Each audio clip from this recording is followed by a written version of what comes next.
Hello. I am in Minneapolis, Minnesota, and there are like 6 or 8 inches of snow outside. And I'm going to talk to you today about some statistics, and that's what we're going to do. So, here is what we're going to be talking about today. The title of this is called, let me see if I can make this work. Population and sample proportions. That's the main thing that you need to know right now. As always, when you're watching a video, you can pause it and stop if you need to write something down if you don't have time. So, these are my homemade slides because I suck at technology. So here we go. So the concept of a proportion is the same as a concept of relative frequency or a probability of success in a binomial experiment. So we've been doing this all year. Now let's make some more numbers. That's what it's going to feel like. So we've got, oh, sorry, I can't move this the right direction there. Can we see it? I hope so. Okay, so the population proportion, which is denoted by lowercase p, that's a lowercase p, is the ratio of the number of elements in a population with a specific characteristic to the total number of elements in the population. So if we have, 10 people in our class and 5 people have blue eyes, let's see, there we go. Then the population proportion would be 5 out of 10 or 0.5. Okay. So you've done proportions before, so this is not really anything new, okay? Then we have something called the sample proportion. This is our fabulous little p hat. The sample proportion denoted p hat. So this is the little hat. It's a little, I don't know what that symbol's called, but there it is. Gives a similar ratio for a sample instead of the population. So this is p hat. Again, that's a lowercase p is equal to lowercase x over n, lowercase n. And let me show you, maybe. There we go. So there you can see, I don't know how I can, I don't know. There you can see the population and sample proportions denoted by p and p hat. Here are their formulas where big N is the total number of elements, little n is the total number in the sample. Let's see if I can do anything here to make this work. Big X is the number of elements in a population that possess a specific characteristic, and little x is the number of elements in the sample that possess a specific characteristic. So we'll look at an example here. Suppose that we have 789,654 families in this city. 563,282 of them own homes.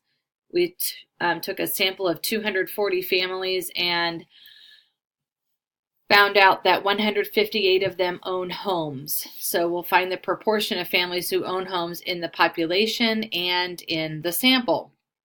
So obviously P, little p, is just going to be 563,282 divided by 789,654. And P hat is going to be 158 divided by 240. And we can see those population and sample proportions denoted here. Okay. One other little thing that I want to mention is this. The difference between the sample proportion and the population proportion is called the sampling error. We've talked about sampling error before. So remember, sampling error is error that happens by chance, not because we made a mistake in doing anything, but just because the particular sample we chose had a different ratio. Okay. All right. Next, I think the rest are going to be mostly slides. So now that I know, I'll be down here in the corner. So we're going to talk about the sampling distribution of p hat, the mean and standard deviation of p hat, and the shape and of the sampling distribution. Sorry. I drove 7 hours today. I'm tired. Okay, here we go. here's the definition. The probability distribution of the sample proportion is called its sampling distribution. It gives various values that p hat can assume and their probabilities.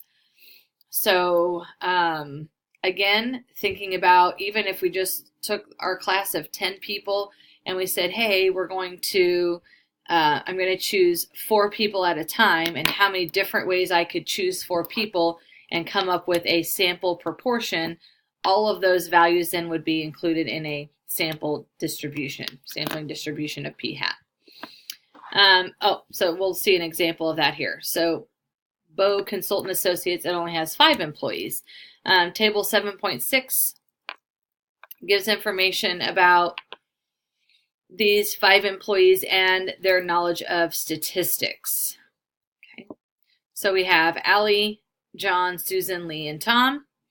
3 of them know statistics and 2 of them do not. So we define the population proportion as the proportion of employees who know statistics, so that's 3 out of 5.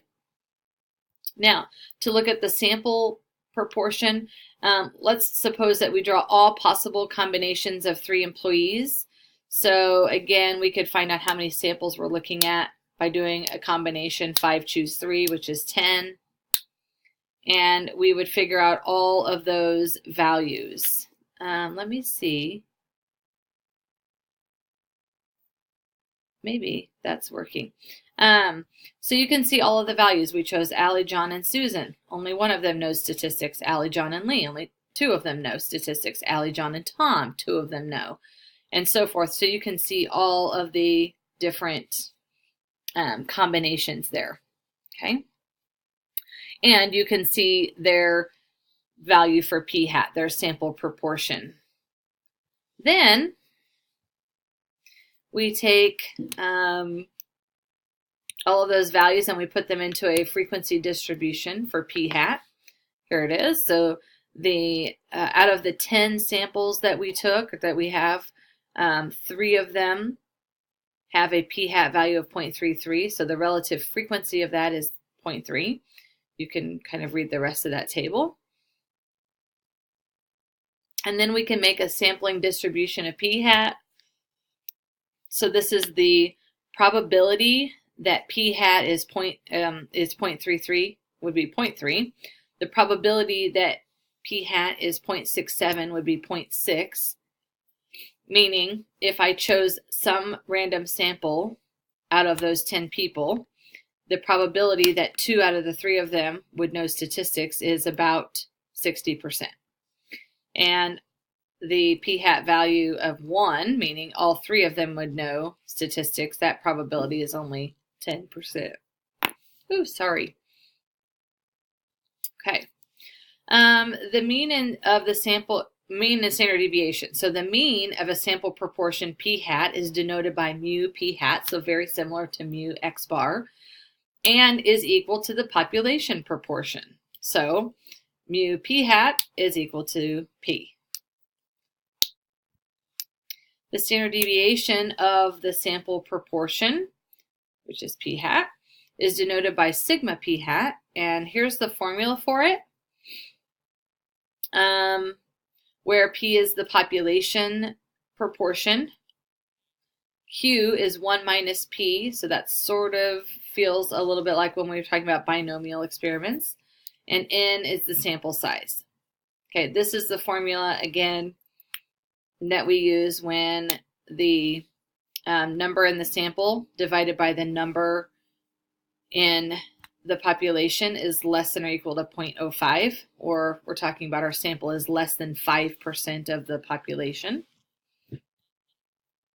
And of course, if n divided by n is greater than 0.05, we have to use the finite population correction factor.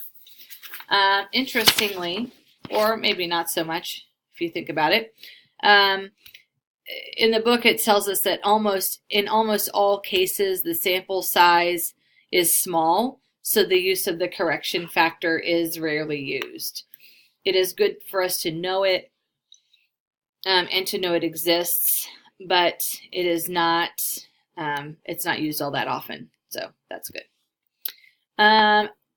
last thing here before we look at an example is the shape of the sampling distribution of p hat. So remember the central limit theorem in the last section, that's still going to apply, meaning if the sampling distribution is sufficiently large, okay,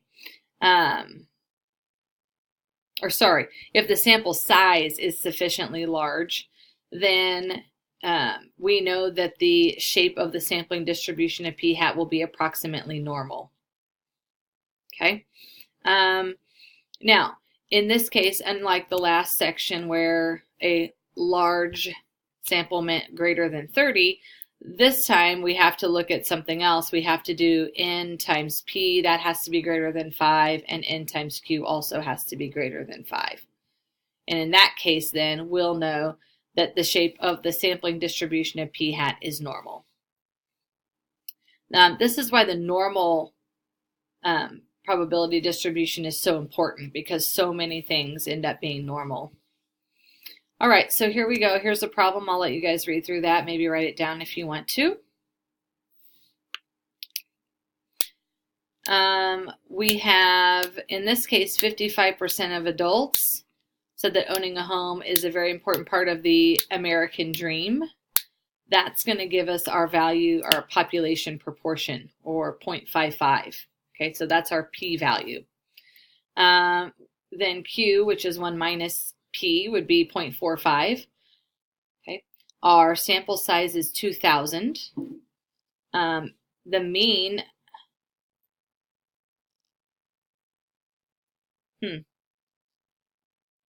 yeah, they have the wrong thing here. This should be, yeah, this should say mean p hat and standard deviation of p hat. So mu p hat, so make sure you write that down, is equal to p, which is 0.55. Sigma p hat is this, calculated this way. And we're going to also note that n times p, which is 1100, and n times q is 900. So, of course, those are both much larger than 5. Therefore, the shape of this sampling distribution is approximately normal. Okay. Oh, yeah, there it is. There it says it. By the central limit theorem. Yeah. That's pretty much all there is to it. You're going to be doing some questions today that are similar to that. I am going to write down your assignment for you so you'll know what's going on. And next time we'll be doing, really, there's not any new notes specifically. We'll be doing some sample problems where, again, we're using the tables to help us find certain probabilities. So here is the assignment for this section. Okay, 42 through 47 all, 51, 52, and then 54 through 59. Okay. All right. So good luck, work hard, and hopefully I'll have another video for you for Wednesday, or there'll be something for you to do. So I'll see you later. Have a good day.